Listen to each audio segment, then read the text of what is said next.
The Eagles just held on. How were they able to do it? Why were they able to do it?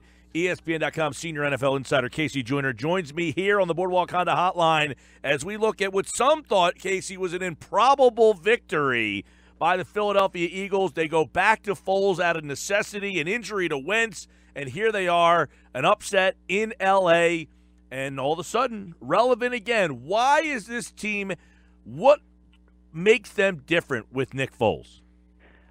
Vertical passing, for one. We've been talking about it, harping on it all year. The vertical passing hasn't been anywhere near what it should be, and the Rams have been playing pretty well in pass coverage of late. When they got Talib back, it made all the difference for their coverage. That it was a domino effect on the rest of the secondary. But Nick Foles yesterday on vertical passes, that's passes thrown 11 or more yards downfield, 5 of 9 for 143 yards. That's 15.9 yards per attempt. He's 5 of 5 to Jeffrey on vertical passes for 143 yards. In pass games, it had been Ertz.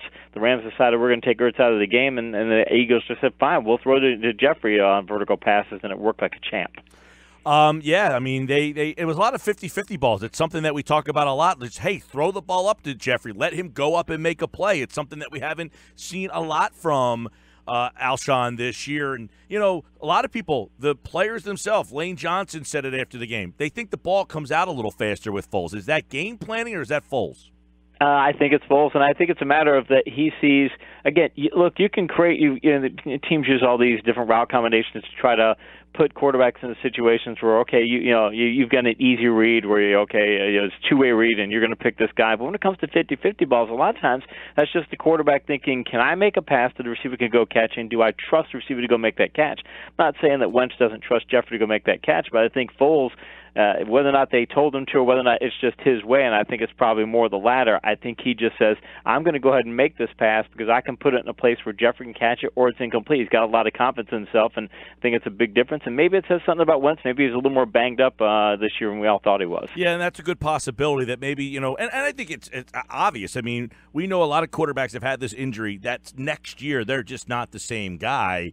Let me ask you about we talk about balance, the running game. At the end of the day, a lot of these teams, they get the lead, then they hand the ball off. The Eagles are 31 passes, 30 runs. Did you like their game plan last night? They were very balanced, but are they balanced because they were trying to run the ball to win, or were they balanced because they were trying to run that game out? I think they were balanced. I think it was a little bit of both. I think they were balanced because they wanted to run the game out. They had a 45.2% good blocking rate last night. That's a good number. 45 is the league average. It's a solid number. You can keep a running game going if you're going to block at that pace.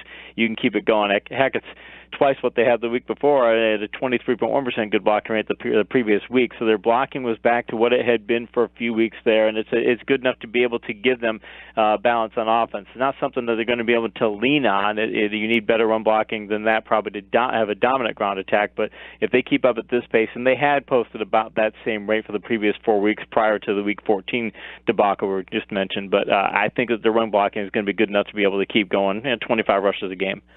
The Eagles' offensive line, I know you do a lot of offensive line metrics there. Last night I thought they did a pretty good job handling Donald, and for the most part, Foles took some shots, but he wasn't sacked.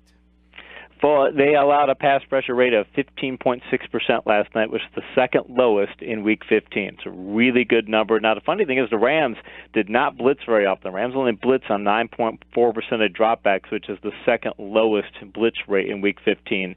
But the Eagles also did it because we talk about vertical passing. They took their shots, but when they didn't take the shots, they got the ball out quick because they had an average time in pocket of 1.94 seconds. That's the fourth lowest total in Week 15. I mean, a lot of dink and dunk passes, but that's fine. Dink and dunk passes, add that to a solid rushing attack. Now you've got the short stuff going, and the Rams have to come stop the short stuff, and that's when you can throw 50-50 balls. They were able to do that last night. Big game for Alshon Jeffrey. 160 yards in the game last night, and a lot of that, they target him. 8 targets for him, 8 for 8. Golden Tate, still not a big part of the offense. It seems that, he played 22 of 64 snaps. But him and Ertz and Alshon and Aguilar, too, the three of those guys, really not a big part of the offense. How do they get the Golden Tate involved a little bit more? I know there's 2 games left, and maybe it's a little too late, but is there a way that they can get him going these last couple of games, and then maybe if they got into the playoff that he would be helpful to them? Curious that they threw 22 short passes last night. That's passes thrown 10 or fewer yards downfield. Tate sees 5 of them, catches all 5 for 43 yards. It's solid, but if you're throwing that many passes and you're throwing, he led the team in short pass targets. I got to give him credit there. But Sproles has 4 short pass targets, Ertz has 4, Jeffrey 3, Smallwood 2, Goddard 2, Aguilar 1, Adams 1. I would just think you'd funnel a little more of your short passing game through Tate. And I don't know if it's just that he's not in sync with the quarterbacks yet or what. Again, he still led the team there, but you'd think he might get 8 of those targets instead of 5. So I'd like to see him get more involved there. And then as far as over-the-top stuff, I'm really not that worried about it because he needs to be opening the door for – I mean, he can go downfield and get vertical targets. It'd be nice. He only had one of them last night. But if Jeffrey can keep producing like he produces, I'm not as worried about Tate. But I want to see him doing more short passes because anybody can do what he did last night. Eagles defense, they got pressure up front. I thought that was the big difference in the game, and it's the most impactful pressure that I can remember all season.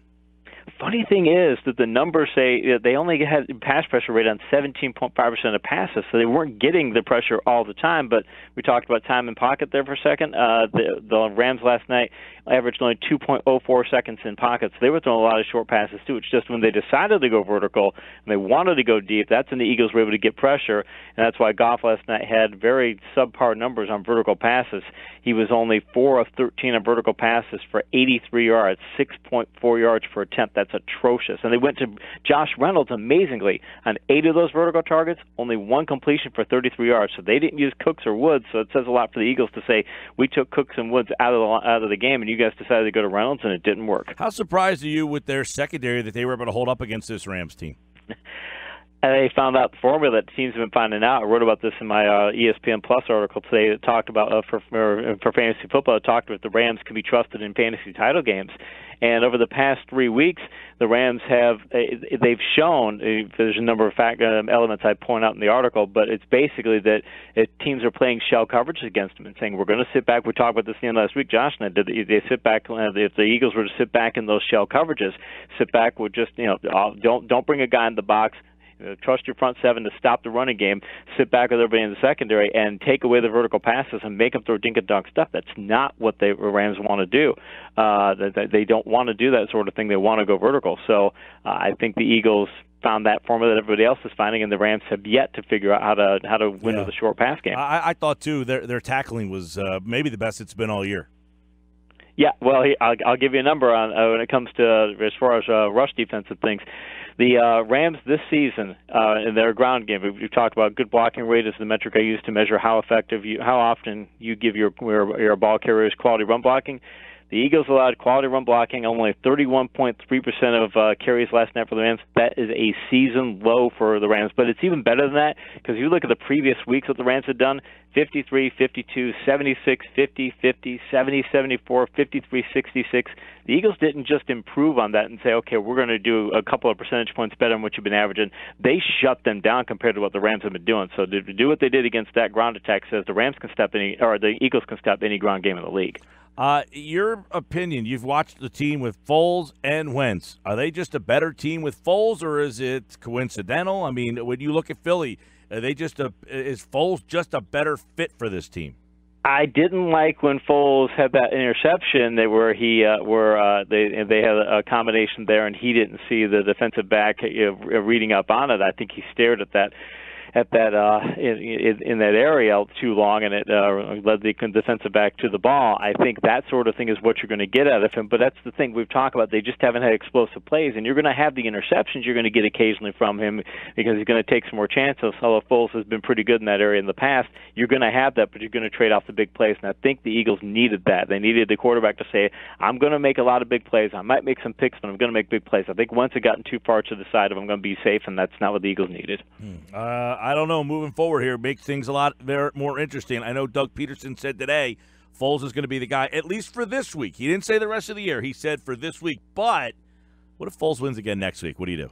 You stay with Foles. You play the hot hand. You've got a banged up quarterback too. I mean, he has what they reported. It's a cracked vertebra in his back. Don't risk it. If you think that he's going to be your long-term future, then fine. And maybe you need to get a situation where you realize maybe we've got to have the two quarterbacks. Make two quarterback systems have worked in the past. If you got a guy's a great starter and the guy's a backup because the starter can't stay healthy, the Raiders went with that kind of system for years. Eagles ought to consider it. KC Joyner, let's look at week number 15. We got one tonight. It's a big one for Eagle fans. All of a sudden, Panthers and the Saints. If you break down this one, I mean, the Panthers have been really struggling. But the Eagles fans said, man, they've been struggling. They got to go play the Rams. Can the Panthers do what the Eagles did last night and pull off a surprise? I'd be really, really shocked if they did. Carolina, though, I'll give them credit. They've got the fifth best blocking over the past 5 weeks, but the Saints' defense is number 2 in my front 7 ranking. So I think Carolina can do it. I think they're playing better than their record would suggest. But this is the Saints. Saints are the best team in the league. All right, Saints best team in the league. Let's take a look back at the games in Week 15 and wrap it all up here. I want to go back to Thursday. I wasn't here on Friday to talk to you, but Chargers win that game. Kansas City leaking oil a little bit? Yeah, definitely. They are, and the Chargers are that good, though. But the Kansas City, they are leaking oil. Their defense is not as good as people think, and their offense is starting to. Mahomes is a guy. He's got a higher than expected bad decision rate. He's going to force passes in the coverage, and secondaries are realizing they can bait him into making mistakes. And if they don't get that corrected, that's the kind of thing that's going to bite him in the playoffs. Houston gets the win. They're going to be Philly's opponent coming up this week. And that was a fight. They had to go on the road. They got that win. But what do you see from Houston in that win over the Jets? I'm curious what the ceiling is, and I know they've won a ton of games in a row. So I mean, they had one, and they've won 10 games now. I mean, they're that good of a team, but I still question what the ceiling is. I still question if they play to their talent level and Kansas City plays to their talent level, who wins? Probably Kansas City. I think they can get out of the AFC, but if you put Houston in the NFC, you put them against New Orleans, you put them against some of the top teams in the NFC, I think they would really struggle. So I think obviously they're going to make the playoffs, but I don't know how far they're going to get because I'm still not convinced that they're an upper-tier team. We'll break down Houston and Philly coming up on Friday's show. If the season started over, would Cleveland be a playoff team? If they had Greg Williams as the head coach all year, yeah. Hugh Jackson's what was causing their problems. They had talent-wise, you could see it coming into the season. This was a bounce-back team that should have been considered a wild card contender. They can't win the North now, but they would be considered a wild card contender. So talent-wise, they can do that. And Baker Mayfield, you got to trust him from the start. They shouldn't have started the season with Taylor. Should have had Mayfield out there from the beginning because he was a pro-ready quarterback. Let's look at some of the games that mattered on Sunday. Atlanta blows out Arizona. Not a lot of juice behind that game. Let's go to Detroit, Buffalo. You got a 1-point win for Buffalo. They've had an interesting season. Buffalo, I don't know if they're moving in the right direction or not, but they got a rookie quarterback and they won some games this year. They play good special teams. They play good defense. Their ground game actually got a 60.1% good blocking rate yesterday. It's a really good number for them. They can run the ball. I mean, they're doing it with a third and fourth string running back because they were out Ivory and McCoy both. So, I mean, that was a really impressive performance there. You give them either Allen if he progresses, or you can give them some better receivers so they can actually have a passing game. You start doing that team's going somewhere. They got to get a passing game, get somewhere else, but doing the best they can with what they got to work with. Chicago beats Green Bay. Packers season kind of off the rails here all of a sudden, but that Bears defense, for real. But what happened to Rodgers?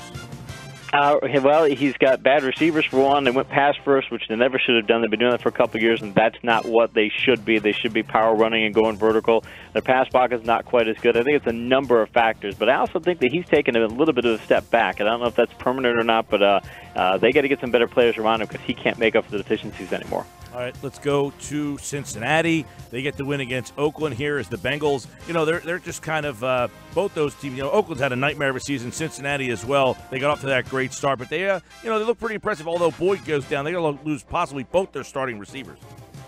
They're so banged up. Their receiving corps is crushed. I mean, they obviously on the backup quarterback, but to play like they didn't do as well as they did, and the defense has had a lot of problems this year too. So it's Marvin Lewis. If this is his last year, he's going to get a lot of grief for not. He could have what he should have done, could have done all this and that. There, believe me, for what he did, what the talent that he had over the years, he's actually been a really good coach. You're not talking Hall of Fame or anything, but they're going to miss that guy if he does go. You look at Dallas, gets shut out by Indianapolis. What was wrong with Dallas yesterday? Any alerts going off in your head on that one? last Thursday's article I wrote for ESPN's fantasy section, it looked at the most favorable and unfavorable blocking matchups. The Cowboys had the least favorable matchup in the league blocking-wise because the Colts had the top front seven over the previous 5 weeks, and the Cowboys ranked 21st. And when you look at the differential, it was just the Cowboys had the worst matchups. So it says a lot about where the Colts are. In fact, it says more about where the Colts are, where Cowboys are. Cowboys done too much.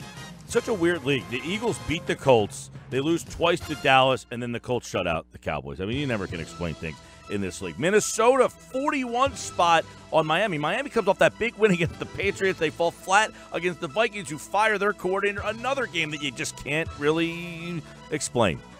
The Vikings' run offense had actually been blocking a lot better prior to the Seattle game. It just didn't go well for them in Seattle. It's a tough place to play. So that's, obviously that's why they fired their coordinator. But their run blocking has actually been a lot better of late. And Miami got these delusions of grandeur after New England gave up the big play at the end because they didn't bother trying to tackle. Look, Miami's not that good. Talent-wise, they're probably a slightly below average team. And for them to get the 500 record that they've got, it says something for Gase. He's a pretty good coach, but they need a lot more talent because that team's nowhere near as good as they think they are. Tennessee beats the Giants, shutout here. Tennessee's interesting. I mean, hard team to kind of get a read because they're just one of those teams that's just kind of in the middle. They're the poster child for what the NFL wants.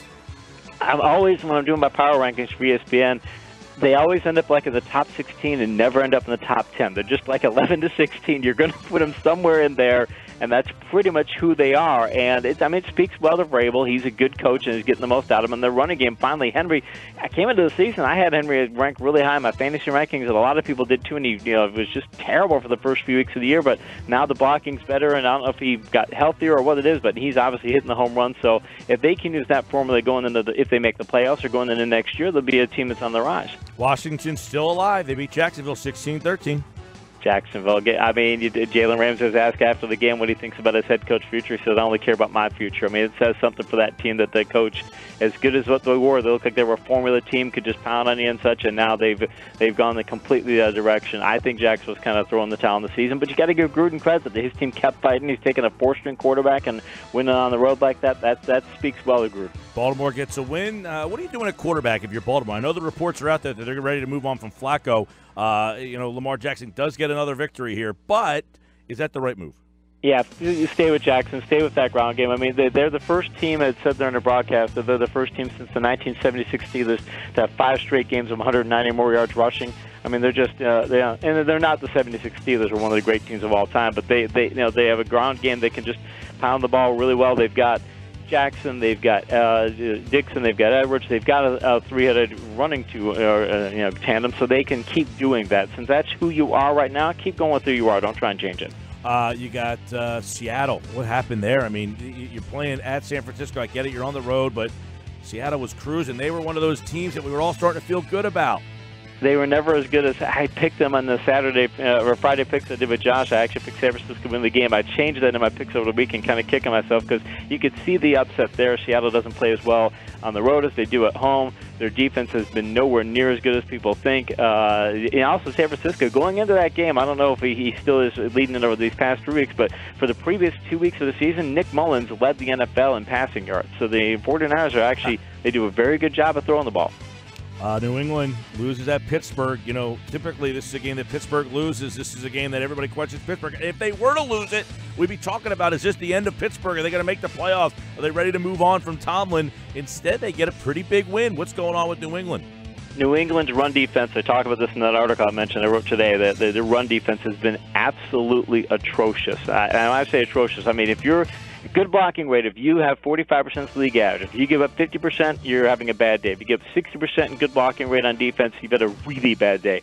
Over the past 7 weeks, 61%, 44%, 78%, 69%, 38%, 50, 71, and 70. You're talking 4 games of 70% or higher good blocking rate allowed by the New England run defense. That is abysmal, atrocious. It's probably among the worst I've ever seen. If they can't get that fixed by the playoffs, some team's going to run for 250 on them and knock them out early. That's your Week 15 slate. We told you tonight, New Orleans and Carolina. We have that game for you live on 97.3 ESPN. The coverage begins at 8 p.m. And then, of course, Week 16. We have 2 weeks left to go. There is no Thursday night game this week. So when Casey joins us on Friday, we'll break down the Saturday, matchups, and then, of course, the Sunday slate. And the Eagles and the Texans will be under the microscope as both teams have a lot to play for on Sunday. KC Joyner, ESPN.com. I know last night were you heavily invested into the TLC? I was. I really like the ladies' matches. Asuka winning was a very big thing. But when I was looking on Facebook, I saw somebody calling matches of CM Punk. I was really more impressed with that than anything else this weekend. Yes, we called the mixed martial arts fights here in Atlantic City on Saturday night. I would tell you, Friday night actually. Man, he's a pros pro. That guy on the mic is fantastic. Yeah, well, he got a pros pro working with him too. So, well, my friend, I appreciate it, and look forward to Friday for your breakdown of the Eagles and the Texans. Thank you, pal. Appreciate it, man.